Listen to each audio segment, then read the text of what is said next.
Health and fitness good. What you eat may help beat back pain. 1. Eat your veggies to fight back pain.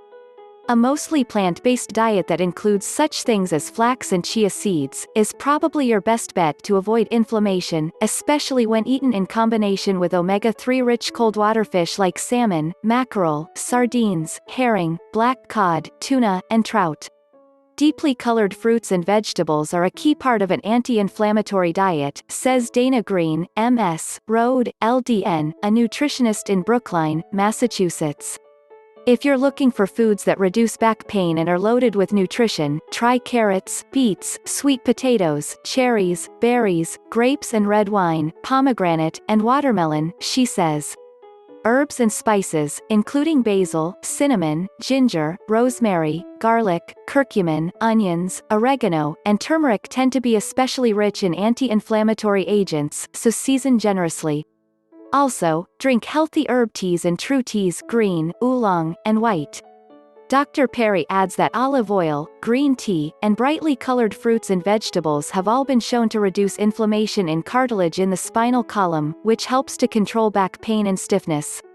When eating vegetables, think the greener the better, he says. Kale, spinach, and broccoli are all list toppers for an anti-inflammatory diet with back pain-fighting properties. Other good food choices for an anti-pain diet: avocados, nuts, walnuts, almonds, pecans, and Brazil nuts, lean proteins, such as chicken and turkey, beans, and cocoa. 2. Avoid these foods to reduce pain. Robin Berry Caden, Rhode, CDN, a registered dietitian at Robin Berry Nutrition in New York City, says that some people avoid nightshade vegetables, tomatoes, eggplant, white potatoes, and peppers as part of an anti-inflammatory diet. No research supports this, however, she says. To find out if these vegetables contribute to inflammation in your body, don't eat them for 2 weeks and see if your symptoms disappear, just like you should do with any other potentially sensitive food. Always talk to your doctor or a registered dietitian when making changes to your diet. Other foods to avoid? Processed foods, fast foods, and saturated fats. All of these fuel inflammation. This includes white bread, pasta, rice, sugary drinks and snacks, fried foods, and anything with partially hydrogenated oil in the ingredients, often found in preservative-packed products with a long shelf life, such as chips, crackers, and pastries.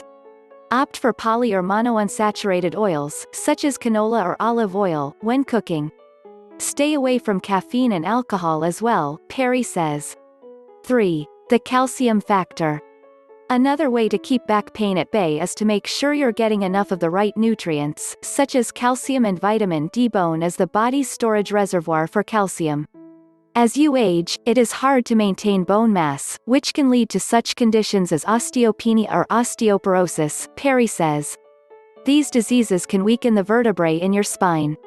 Calcium contributes to bone mass, helping you avoid those conditions.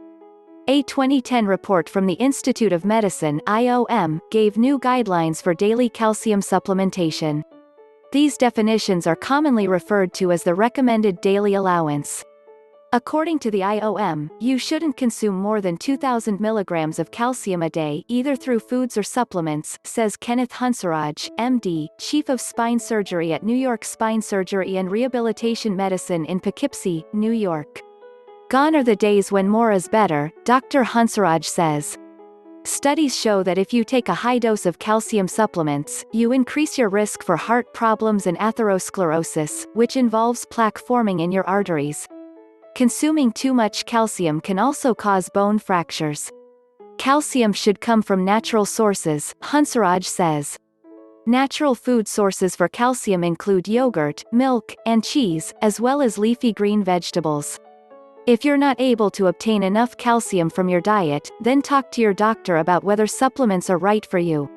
Teens, for instance, require 1,300 milligrams of calcium a day and older people about 1,000 milligrams daily, he says, but do not supplement more than 500 milligrams a day. Instead, Hunseraj suggests trying to get more calcium from your diet. Nick Shamey, MD, an associate professor of spine surgery at UCLA in Los Angeles and a spokesperson for the American Academy of Orthopedic Surgeons, adds a word of caution: when fractures occur, just using calcium supplements is not enough. Consult an orthopedic surgeon and musculoskeletal specialist to devise a complete medical plan to deal with your condition, Dr. Shamey says. This regimen may include medications, such as bisphosphonates that help build bone, and regular exercise. Home remedies for fast back pain relief starting today.